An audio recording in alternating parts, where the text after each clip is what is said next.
What's on, ladies and gentlemen? My name's Ross, I like games, and today, well, we've looked at a lot of new cards from BT5, and we've been finishing up with a lot of the typing so far. But you know what we haven't done?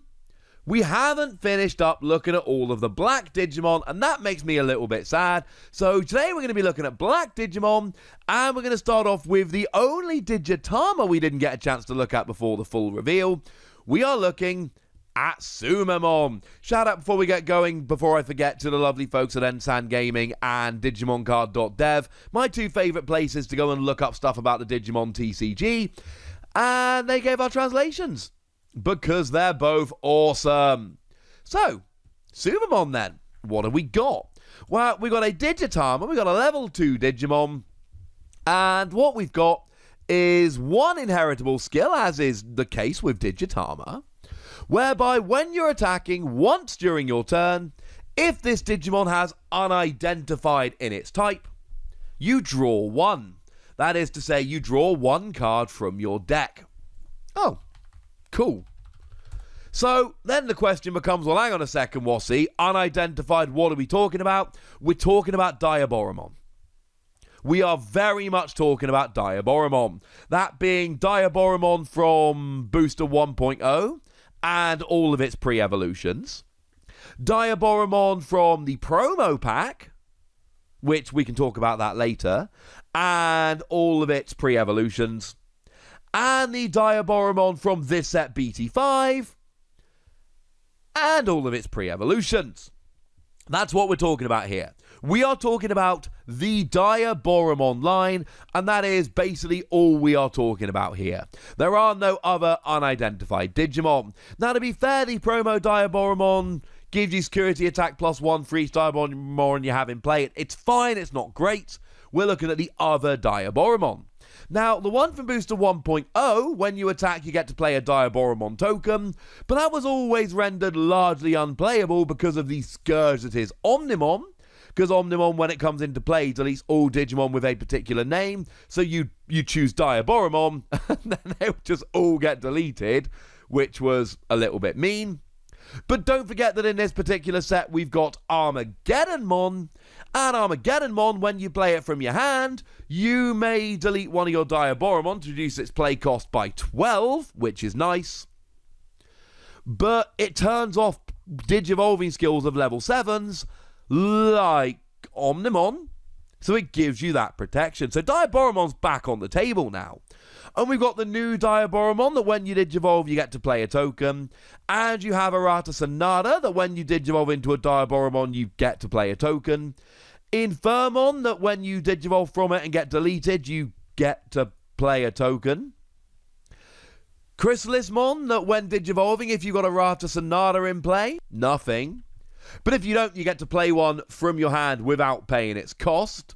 Oh yeah, and all of your Digimon that share a name with it gain Rush, i.e. you Digivolve it into a Diaboromon, and then all your Diaboromon tokens that come out all of a sudden gain Rush. And we are absolutely rolling here, ladies and gentlemen. This is kind of ridiculous. Oh yeah, don't even mention, the Keramon here, that when you play it, reveal the top 5 cards of your deck and gain a Digimon of unidentified type and an Arata Sonata into your hand. What I'm basically saying is this. If you're playing this deck, do it. Absolutely do it.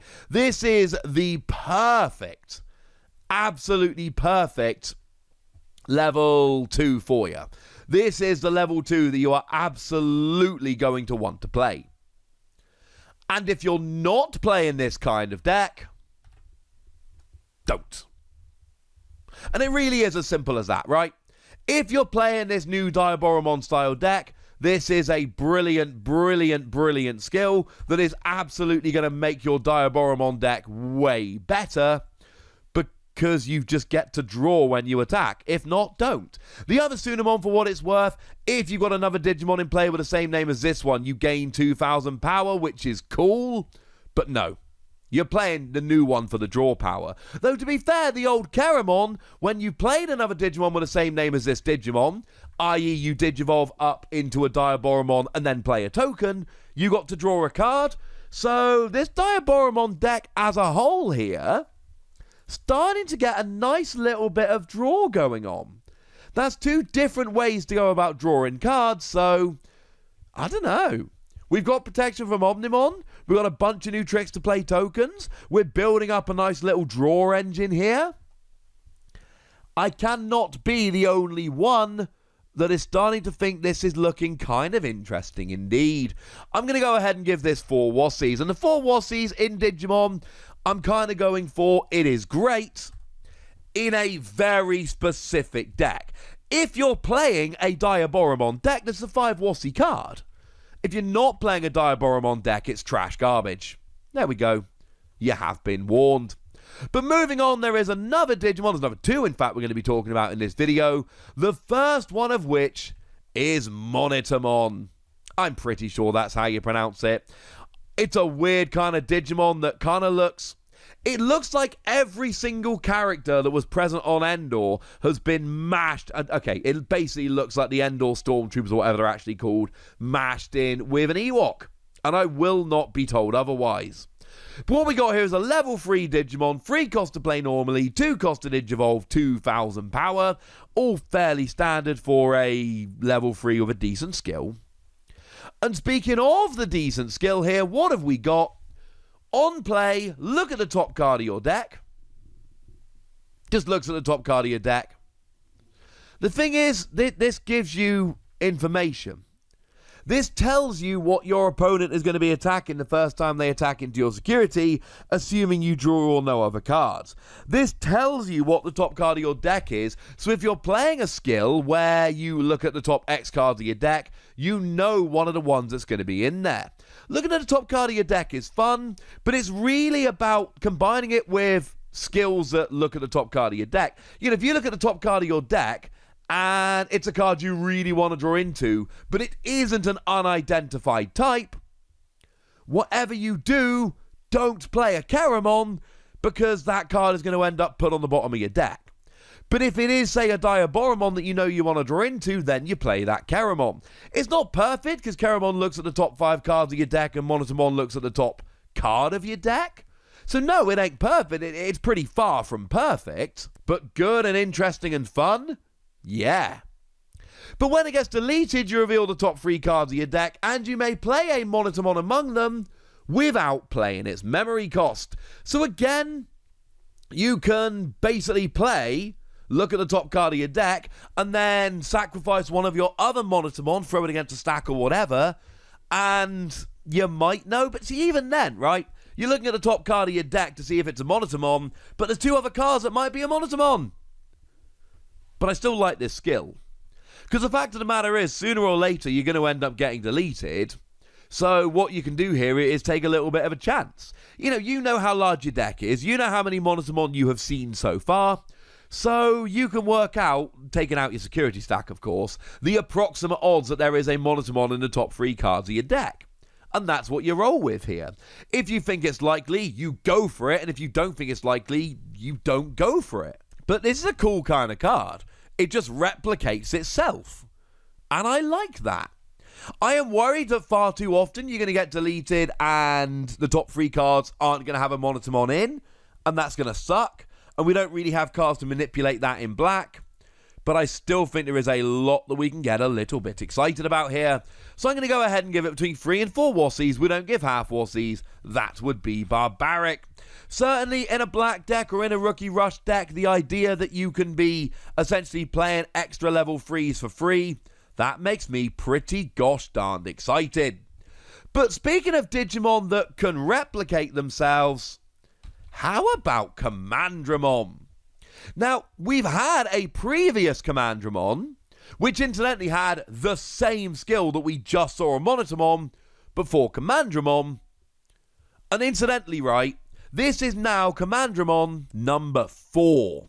We saw Commandramon in BT3, we saw Commandramon in BT4, we saw Commandramon in the starter deck, And now we've seen this Commandramon, which basically means you can now, if you want to, and I think we're potentially a little bit over the top. It wasn't in Starter Deck 4, it was in Starter Deck 5, sorry. And you can basically play 16 now. You can be playing 16 Commandramon in your deck. Now, you might not want to, and that would be perfectly fair.